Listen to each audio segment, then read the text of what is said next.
गर्मी में गांव की बिना बिजली की रात। अजी सब सो भी जाइए। और कितना टाइम लगाएंगे आप? मुझे बहुत नींद आ रही है। अरे भाग्यवान, इस लैपटॉप ने मेरा दिमाग गर्म किया हुआ है। इतना स्लो चलता है और ऊपर से अब तो इसकी बैटरी भी ठप हो चुकी है। जब तक चार्जिंग पर न लगाओ तब तक चलता ही नहीं है, और चार्जिंग पर लगाकर काम करने से तो तुम्हें पता ही है लैपटॉप कैसे काम करता है। बड़ा स्लो काम कर रहा है, इसलिए टाइम लग रहा है। बस 10 मिनट और रुको। बस अब तो पता नहीं 10 मिनट कब होगी। मैं तो जा रही हूँ सोने। रोहन अपने रूम के स्टडी टेबल पर लैपटॉप में काम कर रहा था और पायल जैसे ही पीछे मुड़कर बिस्तर पर सोने के लिए जाती है तभी लाइट चली जाती है। रोहन का लैपटॉप बंद हो जाता है। अरे यार, अब लाइट क्यों चली गई? थोड़ा सा काम बचा था, दिमाग खराब हो रहा है। मैं भी अच्छा खासा सोने जा रही थी और अब भी लाइट चली गई। आजकल रोज रात को लाइट जा रही है, पता नहीं क्या हो गया है। बाकी घरों में भी यही हाल था। इतनी गर्मी में हर रोज रात को लाइट पता नहीं क्यों भागने को लगी रहती है। अरे सच कहा, हमारे घर में तो इन्वर्टर भी नहीं है। लाइट चली जाती है तो वाईफाई का कनेक्शन भी चला जाता है। अब मैं रील कैसे देखूंगी? रील छोड़ो, यहाँ पर गर्मी के मारे हालत बहुत खराब हो रही है। वहीं पास के एक और घर में, हमारे घर में इन्वर्टर तो है लेकिन पंखा नहीं चला सकते, क्या फायदा, बस एक लाइट जल रही है। अरे हमारे इन्वर्टर की बैटरी पिछले 7 साल से चल रही है और अब ये भी खराब हो चुकी है, ज्यादा लोड ही नहीं ले सकती। तो अब हम क्या कर सकते हैं? बस बैठकर लाइट में एक दूसरे का मुंह देखें। इससे अच्छा है कि बाहर जाकर थोड़ा सा टहल लेते हैं, कम से कम थोड़ा अच्छा लगेगा। गांव के अधिकतर लोग अपने घरों से बाहर आ जाते हैं क्योंकि सबके घरों की लाइट चली गई थी और बहुत से घरों में इन्वर्टर भी नहीं था। अरे सरला, तुम्हारा इन्वर्टर होने का क्या ही फायदा जब वो गर्मी में काम ही नहीं आता। लाइट जलाकर भी क्या करना है, इतना तो लालटेन में रोशनी आ जाती है। सच कह रही हो, इसे इन्वर्टर को उठाकर फेंकने का मन करता है। काम का न धम का, दुश्मन अनाज का। अरे बेचारी, इन्वर्टर में कौन सा अनाज सा खा लिया तुम्हारा? अभी सरला आग बबूला हो रही है। बस इतना गुस्सा ठीक नहीं, पहले ही इतनी गर्मी है। लेकिन आजकल रात को लाइट क्यों जाने लगी है? दूसरी तरफ बहुओं की मंडली होती है। कहीं खेतों में आग लगने का डर तो नहीं, इसलिए तो ऐसा नहीं हो रहा। नहीं, अब तो फसल की कटाई का समय चल रहा है। अगर फसल में आग लगने के डर से लाइट को भगाना होता तो पिछले महीने भी जरूर इस तरह होता। ये कारण तो नहीं हो सकता। मुझे इतनी अच्छी नींद आ रही थी, इस लाइट जाने की वजह से सब उड़ गई। अब रात के समय हम यहाँ पर टहल कर क्या करेंगे? इससे अच्छा है कि आंगन में ही जाकर सो जाते हैं। हाँ, हम भी छत पर बिस्तर लगाएंगे। गांव की बिना बिजली की रात बड़ी अलग होती है, सबका दिमाग खराब हो जाता है। थोड़ी देर बाद बाहर टहलने के बाद सब वापस अपने घरों में चले जाते हैं और छत पर बिस्तर लगाने लगते हैं। कुछ घरों के लोग छत पर बिस्तर लगाकर सो रहे थे तो कुछ आंगन में बिस्तर लगाकर सो रहे थे। पूरी रात गांव में बिजली नहीं आती और सुबह तकरीबन 3 बजे लाइट आती है। सुबह फिर से सब जल्दी उठकर अपना अपना काम करने लग जाते हैं।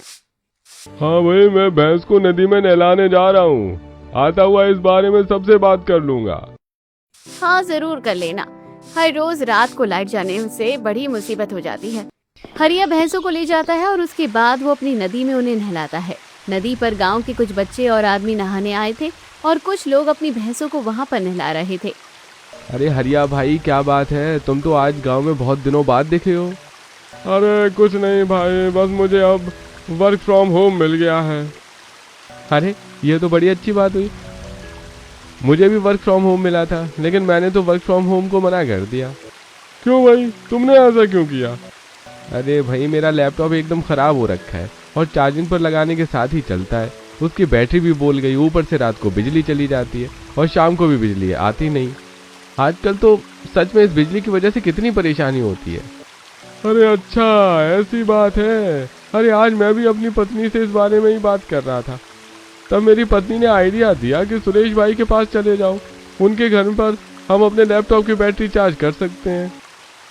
अरे तुम तो लैपटॉप की बैटरी चार्ज कर लोगे, लेकिन मैं कैसे काम करूंगा?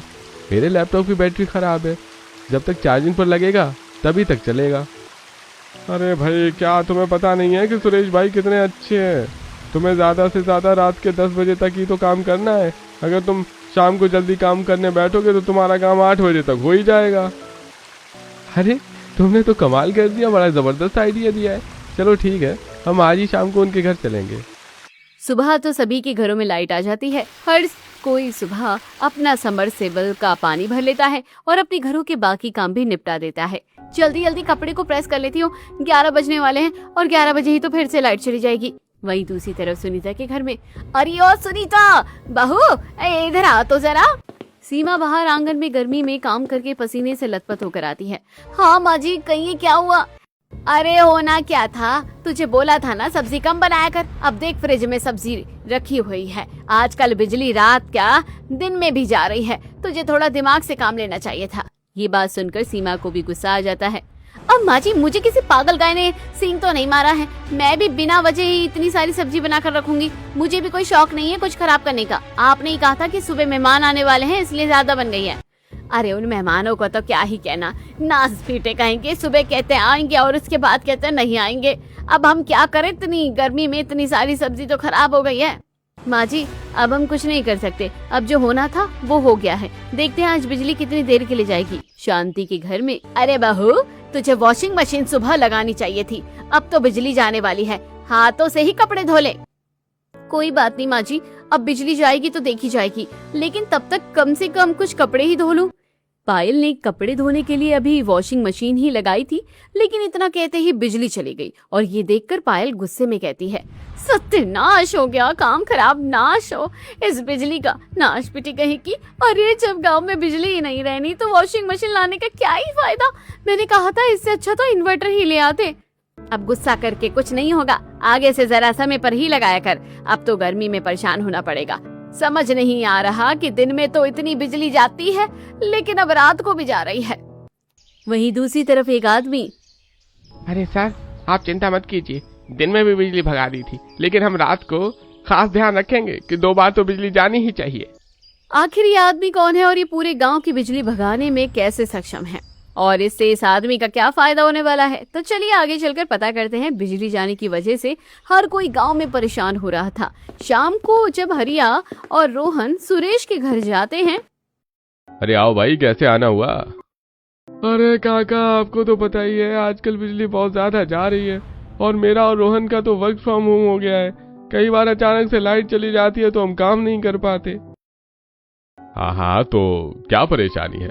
मैं हूं ना, मेरे रहते गांव वालों को कभी कोई परेशानी नहीं हो सकती। तुम्हें जब भी कोई काम हो तुम यहाँ आकर कर सकते हो। तुम्हें अपना लैपटॉप चार्ज करना है तो तुम यहाँ पर रख सकते हो, कोई परेशानी और चिंता वाली बात नहीं है। अरे सच में काका, आप सबसे अच्छे हो, आप जितना अच्छा कोई नहीं है।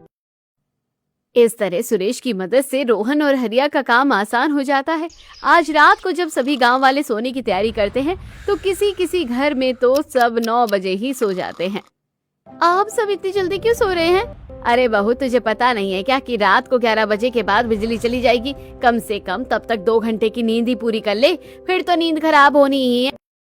हाँ माँ, वैसे आपने बिल्कुल सही कहा, तब तक 2 घंटे की नींद पूरी हो जाएगी और फिर सुबह बिजली आती है तो सुबह फिर हम 3-4 घंटे सो जाएंगे। तो इस तरह नींद तो पूरी हो जाएगी। कम से कम पिछले कई दिनों से बिजली की वजह से नींद भी पूरी नहीं होती और काम पर दिक्कत होती है। इस तरह सब सो जाते हैं, लेकिन कुछ घरों में तो 9 बजे काम भी खत्म नहीं होता। और कितनी देर लगेगी आपको काम करने में? अभी तो भाग्यवान, थोड़ा और समय लगेगा। तुम मेरी चिंता मत करो, तुम आराम से सो जाओ, वरना तुम्हें अभी बहुत देर तक जागना पड़ेगा और फिर रात को बिजली जाने की वजह से नींद तो खराब होनी ही है। आप काम करो और मैं आपसे पहले सो जाऊं, ऐसे अच्छा नहीं लगता, फिर अकेले आपका मन भी नहीं लगेगा काम में। अरे तुम क्यों नहीं सो सकती? मुझसे पहले सो जाओ, चिंता मत करो। इस तरह सब जानते थे कि पूरा गांव रात को बिना बिजली का हो जाएगा और ऐसा ही होता है। फिर से रात को बिजली चली जाती है। अब लोगों को बड़ी परेशानी होती है। फिर से बिजली चली गई। बहू, अब तो छत पर ही बिस्तर लगा दे।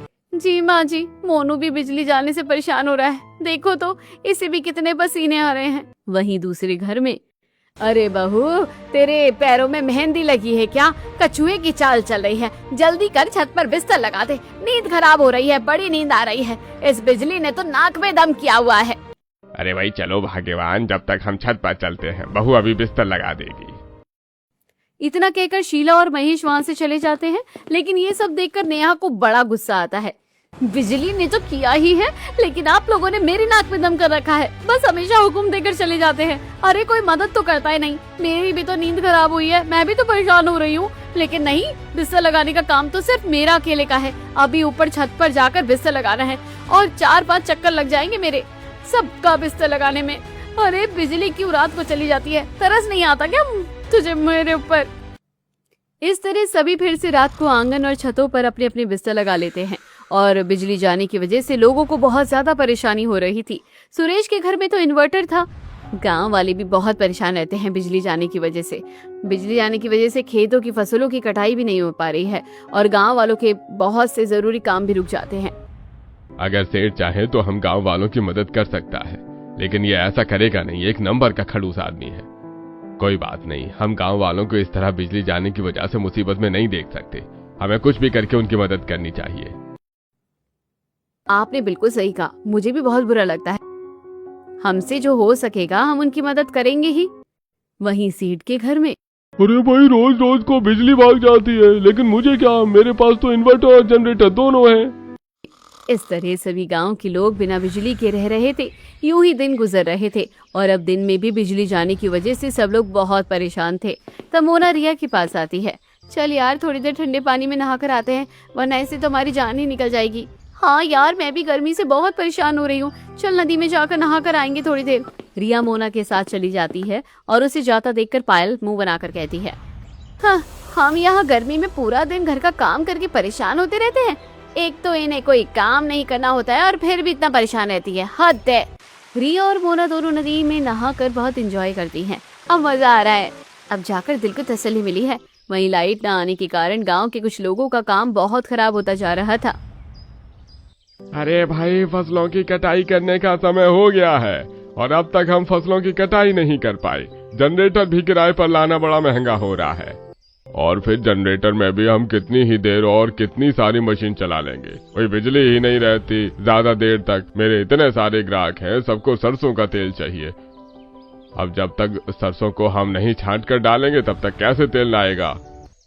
हाँ भैया, हमारा काम तो फिर भी कुछ समय बाद हो जाएगा, लेकिन तुम्हें इस समय सरसों को काट कर तेल निकालना बहुत जरूरी है, वरना तुम्हारे ग्राहक टूट जाएंगे। क्यों नहीं तुम जनरेटर को लेकर एक बार सेठ जी से मदद ले लेते?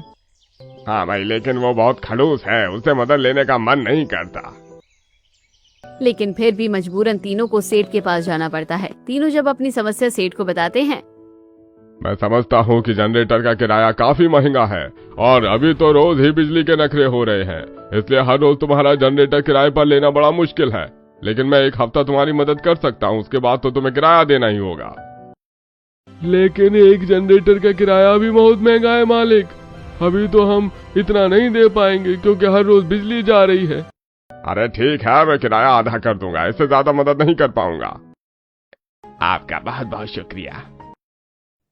अगर बिजली होती तो गांव के लोगों को इतनी परेशानी नहीं होती, उन्हें इतना ज्यादा किराया भी नहीं देना पड़ता। लेकिन गांव वालों की मजबूरी थी। रोज रात को तो बिजली जाना निश्चित ही था। एक रात फिर से गांव में बिजली जाने से पूरा गांव सुनसान और परेशान था। सब छतों पर बिस्तर लगा रहे थे, लेकिन अंधेरी चांदनी रात में सुनसान खेतों के बीच एक आदमी नाइट ड्यूटी करके घर वापस आ रहा था। अरे यार, बड़ी तेज नींद आ रही है, घर जाकर मस्त सोऊंगा, लेकिन ये जालिम बिजली रात को ही चली जाती है, फिर नींद भी हराम होती है। मदन खुद से बातें करते हुए सुनसान खेतों से गुजर रहा था। तभी उसे किसी के चिल्लाने की आवाज आती है। मदन पीछे मुड़कर देखता है तो उसकी नजर दो लोगों पर जाती है जो एक बड़े से बोरे में कुछ सामान रखा हुआ ट्रक में डाल रहे थे और तभी वो ट्रक फुरफुर करते हुए वहां से फुर हो जाता है। अरे मैया, जो आज मैंने देखा, क्या मैं जो सोच रहा हूँ वो वही है? अरे भैया, मुझे तो बड़ा डर लग रहा है, जल्दी से भाग जाता हूँ यहाँ से।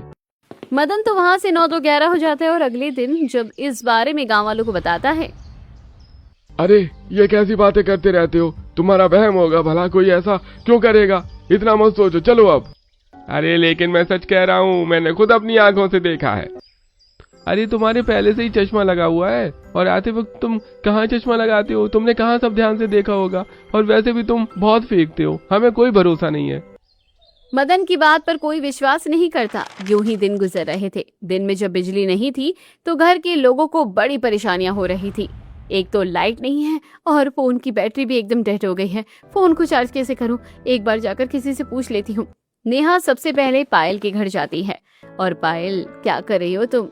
बिजली गई हुई है, क्या ही कर सकती हूँ। बड़ा दिमाग खराब हो रहा है, गर्मी के मारे दिमाग भी गर्म हो रहा है। अरे मेरा भी फोन एकदम डेड हो गया है, इसमें बैटरी ही नहीं है। मुझे भी कुछ इम्पोर्टेंट डॉक्यूमेंट उनको भेजने थे, उन्हें आते हुए वहाँ के साइबर कैफे में काम करवाना था। समझ नहीं आ रहा क्या करूँ। सला आंटी का इन्वर्टर तो अब पूरी तरह से फूक गया है, अब तो वो 1 मिनट भी नहीं चलता, वरना वहीं से हो जाता। सच में हम तो बहुत परेशान हो गए हैं, समझ नहीं आता क्या करें। क्या तुम्हारे घर में टंकी में पानी है? अरे नहीं, टंकी में पानी नहीं है। अरे यार, इस लाइट ने तो बिल्कुल काम खराब कर दिया है। तो चलो नदी से पानी भरने चलते हैं, फिर सोचेंगे कि फोन का क्या करना है, क्या पता कुछ रास्ता मिल जाए। नेहा और पायल अपने अपने घर से 2-2 मटके लेकर जाती है और उसके बाद नदी पर पानी भरने जाती है, जहाँ पर उनकी मुलाकात सीमा और प्रीति से होती है। तुम्हें नहीं लगता कि हमें बिजली विभाग वालों से एक बार बात कर लेनी चाहिए कि आखिर इस तरह एक ही समय में इतनी ज्यादा बिजली क्यों जा रही है? सही कहा, हम सबको कितनी ज्यादा परेशानी हो रही है। अरे जब गेहूं की फसल का समय था तब इतनी बिजली नहीं जाती थी, और जबकि अब तो कटाई का समय चल रहा है, हम सबको बिना मशीन और बिजली के फसल काटने में कितनी परेशानी हो रही है। अब तो हमारे पति भी बाहर कंपनी में नौकरी करते हैं और हमारे ससुर जी तो अकेले सब नहीं कर पाएंगे ना। और इतने पैसे है नहीं कि जनरेटर का भी किराया दे और बाहर से फसल कटवाने के लिए वर्करों को भी किराया देंगे। सच में छोटी सी छोटी और बड़ी से बड़ी चीजों के लिए हमें परेशान होना पड़ रहा है। फसल काटने के लिए मशीन नहीं चल रही है, बिजली ना होते हुए हमारे छोटे छोटे बच्चे भी परेशान हो रहे हैं। और तो और अब देख लो, मुझे इम्पोर्टेंट कागजात भेजने थे, लेकिन फोन में चार्जिंग ही नहीं है, और बिजली के बिना चार्जिंग कैसे होगी। एक रास्ता है, सुरेश भाई के घर चली जाओ।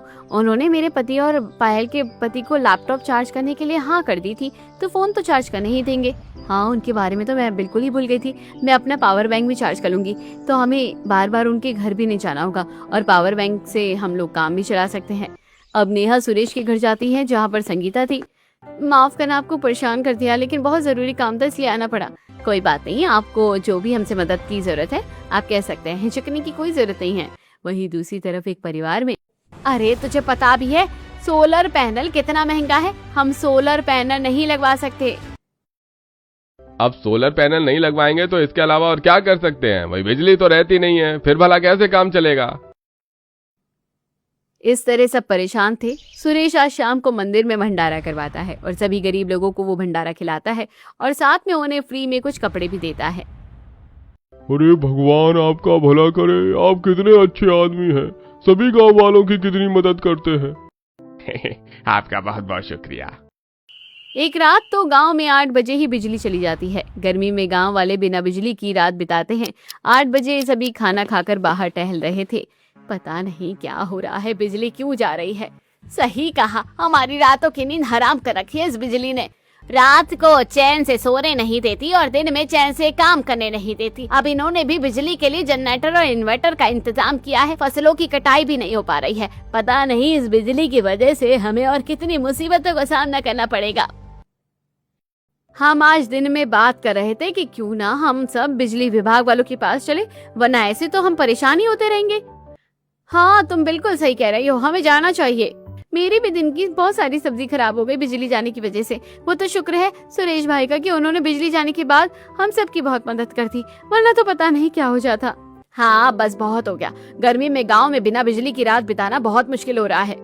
अरे हमारे तो ये जिद पर अड़े हैं कि सोलर पैनल लगाएंगे। इतना महंगा होता है, कई हजारों का या लाखों रुपए में लगेगा। इससे अच्छा तो बिजली ही आ जाए। बिजली से परेशान होने पर सेठ ने तो अपने घर में सोलर पैनल भी लगवा लिया था। तब गांव वाले सेठ के घर पर सोलर पैनल देखकर हैरान होते हैं। अरे ये सेठ ने अपने घर पर कांच के शीशे क्यों लगा रखे हैं? कुछ नहीं पता इन अमीर लोगों के कैसे शौक होते हैं। घर में तो शीशे देखे हैं और कांच के दरवाजे भी देखे हैं, लेकिन अब छत पर शीशे लगवाने का क्या ही मतलब बनता है। अरे ये कोई कांच का मामूली शीशा नहीं है, इसे सोलर पैनल कहते हैं। ये सूरज की रोशनी से तप्त है और इसकी मदद से एक इसकी बैटरी चार्ज होती है, जिसके बाद पूरे घर में बिजली आ जाती है। फिर तो ये शीशा बहुत काम का है, हमें भी अपने घर वाला लगवा लेना चाहिए। जितना अच्छा है उतने ही अच्छे इसके दाम भी है। कल ही हमारे घर में इस बात को लेकर लड़ाई हो रही थी। अरे हजारों या लाखों का आता है, इतना सारा पैसा इसको लगाने में देंगे तो जिंदगी में और क्या करेंगे फिर। बाप रे, अगर ऐसा है तो फिर तो मुझे इतने पैसे खर्च नहीं करवाने, हम तो ऐसे ही ठीक है। वहीं दूसरी तरफ गांव के सभी लोग इकट्ठा होकर बिजली की कंप्लेंट करने के लिए दफ्तर जाते हैं। देखिए, इसमें हम कुछ नहीं कर सकते। हर तरफ ऐसा ही हो रहा है, बिजली तो काटनी ही पड़ेगी। अब हम हर समय बिजली तो नहीं दे सकते। देखिए सर, पहले दिन में बिजली जाती थी, लेकिन रात में 6 घंटे तो बिजली रहती थी। कभी कभी ही थोड़ी देर के लिए बिजली जाती थी, लेकिन अब तो पूरी रात बिजली जाती है, और साथ में दिन में भी अब बहुत ज्यादा बिजली जाने लगी। हमारे गांव में बिजली की सुविधा है, लेकिन उसके बाद भी हमें बिजली नहीं मिल रही है, तो ये तो बहुत गलत बात है। अरे देखिए, लेकिन हम इसमें कुछ नहीं कर सकते। आगे से जो ऑर्डर आते हैं हमें वही करना पड़ता है। ठीक है, अगर आप कुछ नहीं कर सकते, हम आगे से जो ऑर्डर आ रहे हैं वहीं पर कंप्लेंट करेंगे। कंप्लेंट करने के बाद शायद सब ठीक हो सकता है। इतना कहकर गांव वाले वहां से चले जाते हैं और रजत डरते हुए किसी को कॉल करता है। बहुत बड़ी गड़बड़ हो गई सर। गांव वाले इस बार बिजली की कंप्लेंट करने को लेकर बहुत ज्यादा सीरियस है। अब हम क्या करें? अगर सच में कंप्लेंट हो गई तो मामला गड़बड़ हो जाएगा। रजत को एक आदमी फोन पर कुछ बताता है, जिसे सुनने के बाद रजत मुस्कुराकर कहता है, ये तो बहुत अच्छा आइडिया है, इससे हमारी सारी प्रॉब्लम सॉल्व हो जाएगी। एक तरफ गांव वाले इकट्ठा होकर सुरेश के पास जाते हैं। अरे आप लोगों ने कंप्लेंट करके बहुत अच्छा किया, और हमें कंप्लेंट तो करनी ही चाहिए भाई, वरना बिना कंप्लेंट किए तो वरना गर्मी में गाँव में बिना बिजली की रातें बीतती जाएंगी और हम कुछ नहीं कर पाएंगे। आपने सही कहा काका, इसलिए आज हम वहां पर गए थे, और अब हम ऑफिशियली कंप्लेंट भी दर्ज कर देंगे, और इस बार हम हार नहीं मानेंगे। अरे सुरेश भाई, एक काम और था मुझे तुमसे। क्या तुम थोड़ी देर के लिए मुझे अपना जनरेटर दे सकते हो? हमारी फसल की कटाई अगर समय पर नहीं हो पाएगी तो हमें बहुत बड़ा नुकसान हो जाएगा। अरे हाँ हाँ बिल्कुल, आप लोगों को मुझसे कुछ भी पूछने की जरूरत नहीं है। आपको जो भी चाहिए आप ले जा सकते हैं। अरे भाई, हम उस खड़ूस सेठ को आधा किराया दे रहे हैं। इससे अच्छा है कि थोड़ा बहुत जितना हमसे बन पाएगा उतना किराया हम आपको दे देंगे। आप कितने अच्छे हैं, सबके बारे में कितना सोचते हैं। अरे नहीं नहीं, मुझे कोई किराया नहीं चाहिए, बस आप लोगों की मदद होती रहे वही हमारे लिए बहुत है। अरे नहीं नहीं, ज्यादा ना सही, लेकिन हम थोड़ा बहुत किराया तो जरूर देंगे, जैसा आपको ठीक लगे। वहीं दूसरी तरफ खड़ूस सेठ, अरे गांव वाले कितने मतलबी हैं भाई। अब सुरेश का जनरेटर इस्तेमाल कर रहे हैं, उसके पास तो इतने जनरेटर भी नहीं है, फिर भी मैंने सभी को आधा किराए में दिया और 1 हफ्ता फ्री में इस्तेमाल करने दिया। अरे किसी को कोई एहसान ही नहीं है। सच में भलाई का जमाना नहीं रहा। इन्हें तो मैं बाद में बताऊंगा। अब रात को फिर से सभी लोग सोने चले जाते हैं, और जब 9 बजे रात को सब सो रहे थे तो घरों में बिजली थी, लेकिन अचानक से तेज धमाका होता है और एकदम से ब्लास्ट हो जाता है। इतनी रात को इतना तेज धमाका सुनकर सभी अपने अपने घरों से बाहर आते हैं। अरे इतना बड़ा धमाका किस चीज का हुआ? यहाँ तो ट्रांसफार्मर में ब्लास्ट हो गया है, पूरा खंभा बर्बाद हो गया है। अब हम क्या करेंगे? ऐसे तो गांव में बहुत समय तक लाइट नहीं आएगी, सारा मामला ही बिगड़ जाएगा। मेरे घर पर भी बिजली नहीं आएगी तो हम इन्वर्टर और जनरेटर को चार्ज कैसे कर पाएंगे? कुछ समझ में नहीं आ रहा है, अब हम क्या करेंगे? बहुत बड़ा धमाका होने की वजह से गांव के सभी लोग बहुत परेशान हो जाते हैं। घर पर जब अपनी छतों पर सब जाकर बिस्तर लगाते हैं तो सब अपनी अपनी छत पर से एक दूसरे से बात करते हैं। अभी तक रात को बिजली नहीं आती है, और गांव में बिना बिजली की रात बिताना कितना मुश्किल होता है। और कम से कम थोड़ी देर के लिए ही सही, पर बिजली तो आती थी, लेकिन अब ट्रांसफार्मर में आग लग गई है, तो अब देखो कब तक ही बिजली आएगी। गर्मी में गांव की बिना बिजली की रात होना तो एक आम बात हो गई थी, लेकिन अब तो गांव में बिना बिजली के दिन भी गुजरने लगेंगे क्या? अब देखना, फिर से मेरे पति कितना ज्यादा खर्चा करने के लिए बोलेंगे, फिर से वही घर में सोलर पैनल को लेकर लड़ाई झगड़े होंगे। इतनी मुश्किल से 2 पैसे जोड़े हुए थे, कहीं सब कुछ सोलर पैनल में ना चले जाए। भगवान, सब जल्दी से इस बिजली का कुछ इंतजाम कर दो और सब ठीक कर दो। इस तरह से रात को सब अपनी छत पर डिस्कस कर रहे थे, और बिजली जाने की वजह से सब बहुत परेशान हो रहे थे। वहीं दूसरी तरफ सुरेश और संगीता भी परेशान हो रहे थे। अब हम क्या करेंगे? पूरे गांव में हमारे पास बिजली होती थी, तो इस वजह से इन्वर्टर और जनरेटर चार्ज होकर हम गांव वालों की मदद करते थे। अब तो ट्रांसफार्मर ही जल गया, अब तो बिजली काफी लंबे समय तक जाने वाली है। मैं सोच रहा हूँ कि जिस प्रकार सेठ ने सोलर पैनल लगवाया है, मैं भी ऐसे ही सोलर पैनल लगवा लेता हूँ। हमारा भी फायदा हो जाएगा और फिर गांव वालों को भी ज्यादा परेशानी नहीं होगी। हाँ, उसमें तो बहुत ज्यादा खर्चा होने वाला है। इस तरह सुरेश भी अपने घर पर सोलर पैनल लगवा लेता है और सभी गांव वाले देखकर हैरान हो जाते हैं। इसके बाद गांव वालों के लिए परेशानी हल हो जाती है, लेकिन गांव वालों ने बिजली के लिए भी कंप्लेंट कर दी थी, और वहां पर जब ट्रांसफार्मर के खंभों को चेक किया जाता है, अब तो हमें लगभग सारे ही ट्रांसफार्मर बदलने पड़ेंगे। और काफी सारी तारों को भी बदलना पड़ेगा। इस सारी प्रक्रिया में 2-3 महीने लग जाएंगे। क्या कहा? इतना समय लग जाएगा? लेकिन इतने समय में तो हमें बहुत ज्यादा नुकसान हो जाएगा। अरे वही देखिए, लेकिन हम इसके अलावा और कुछ नहीं कर सकते। और पता नहीं ये सब कैसे हुआ है, किसी की गलती है जिसकी वजह से ये सब हुआ है, क्योंकि प्राकृतिक रूप से या अपने आप तो ऐसा कुछ नहीं हो सकता। ये बात सुनकर सभी गांव वाले हैरान हो गए थे। लेकिन एक दिन फिर से जब मदन रात को वापस आ रहा था तो वो फिर से देखता है कि कुछ आदमी ट्रक में कुछ सामान लेकर जा रहे थे। मदन ये सब देखता है और गांव वालों को बताता है, और अब धीरे धीरे ये बात पूरे गांव में फैल जाती है। आखिर ऐसा क्या चल रहा है? तुम्हें लगता है कि मदन झूठ बोलेगा?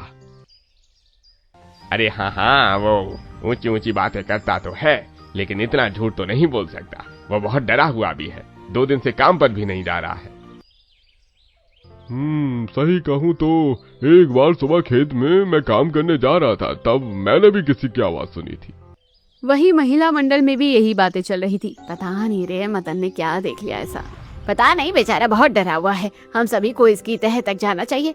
मदन और गांव के कुछ और लोगों ने ये सब होते हुए देखा था। अगली दिन की रात को जब फिर से ट्रक से सामान लोड करके जा रहा था तो सभी गांव वाले वहां पर आ जाते हैं और उन्होंने ट्रक के चारों तरफ उनको घेर लिया था और उसके अंदर जो आदमी थे उन्हें भी पकड़ लिया था।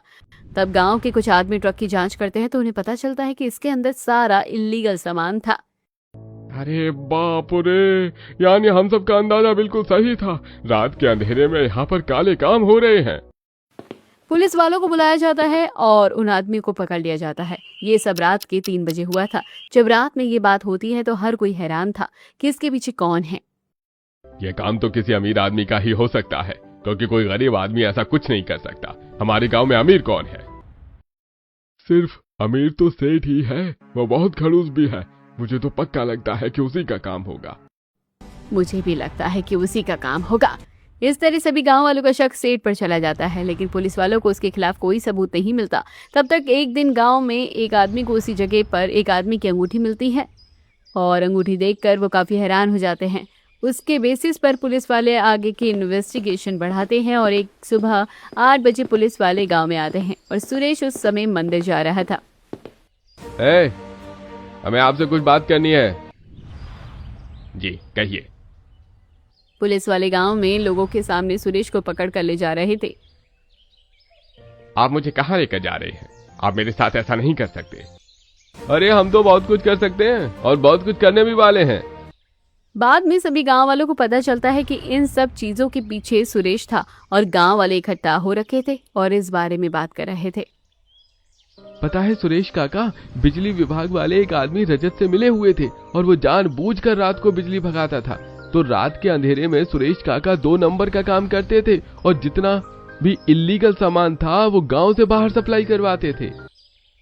अरे इसीलिए कहते हैं ऐसे कलयुग के जमाने में किसी का कुछ नहीं पता कि कौन कैसा है और कौन कैसा नहीं। सबसे भला आदमी लगता था और रोज मंदिर जाता था, भंडारा करवाता था। वो सब लोगों की बहुत मदद करता था। मैंने सुना है कि पुलिस अगर उस दिन नहीं आती तो वो रात को यहाँ से फरार होने के बारे में सोच रहा था। इस तरह गांव में ये गुत्थी सुलझ जाती है और गर्मी में गांव की बिना बिजली की रातें जो गांव वाले ने मुश्किलों से काटी थी, अब उसका भी हल निकल जाता है। गांव वालों की कंप्लेंट पर अब वहां पर बिजली विभाग वाले आते हैं और सब पता चलने पर वो जल्द से जल्द बिजली के खंभों को ठीक करते हैं। कुछ समय बाद अब गाँव में बिजली पहले की तरह ठीक से रहने लगी थी। एक रात सभी बाहर खाना खाने के बाद टहल रहे थे। सेठ कितना ही खड़ूस क्यों ना हो, लेकिन दिल का बुरा नहीं है। इसे कहते हैं आजकल किसी का स्वभाव के बारे में कुछ नहीं कह सकते। जो जुबान से मीठा लगता है असल में वही बहुत खतरनाक होता है। वही तो, कैसे चिकनी चुपड़ी बातें करता था सुरेश। तुम्हें पता है उसकी पत्नी ने उसे तलाक दे दिया है। उसे भी इन सब चीजों के बारे में कुछ नहीं पता था। बस वो बेचारी सच में बहुत अच्छी थी। इस तरह गाँव में अभी बिजली की समस्या तो दूर हो जाती है और अब गाँव वाले थोड़ा सुकून से रहने लगते हैं।